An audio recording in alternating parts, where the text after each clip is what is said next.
नमस्कार विद्यार्थियों, मैं पंकज गौड़, सहायक आचार्य राजकीय कन्या विद्यालय अजमेर। अभी हम प्रथम वर्ष कला के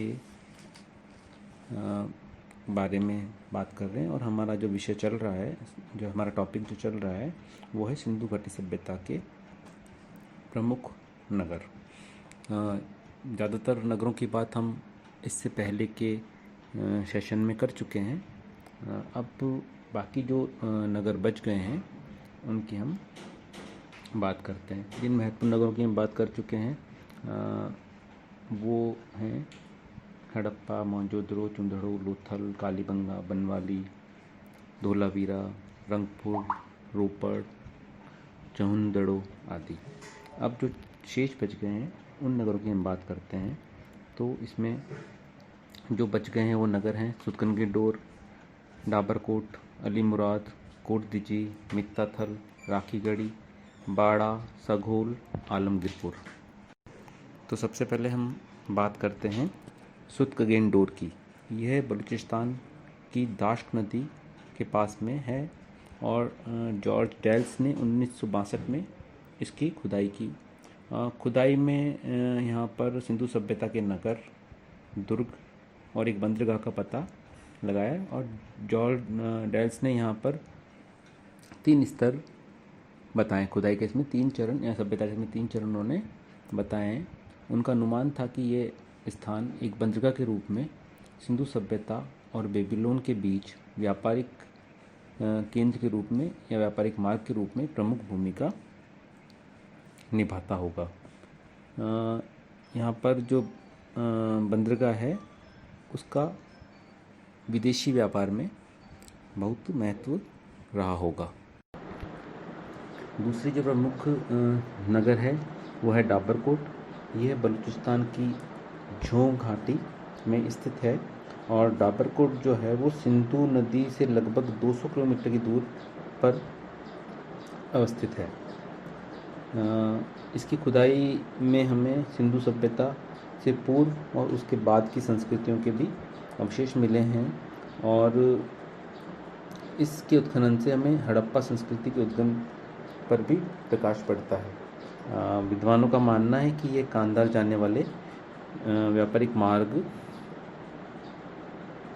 को स्थल मार्ग से जोड़ता था। अगला जो केंद्र यहाँ पर हम डिस्कस करेंगे वो है अलीमुराद।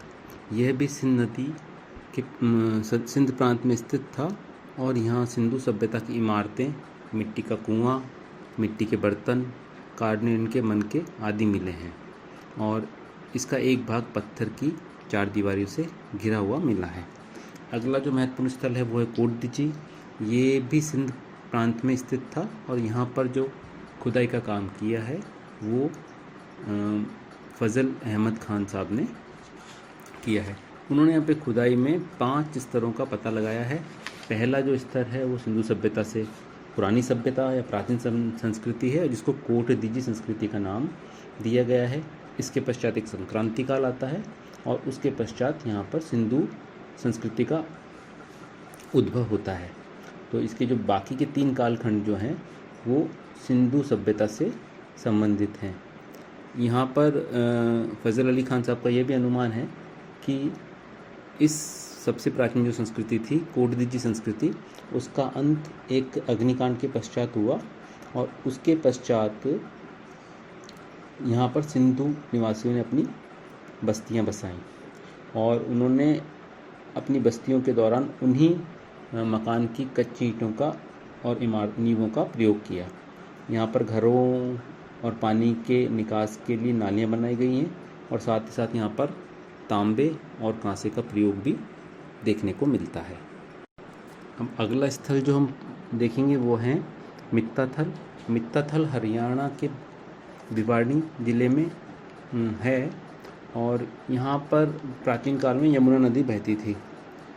इसका उत्खनन 1968 में पंजाब विश्वविद्यालय चंडीगढ़ के द्वारा करवाया गया और यहाँ पर 2 संस्कृति के 2 चरणों के अवशेष मिले हैं। एक तो है इसमें विकासशील चरण और दूसरा है पतोन्मुख चरण।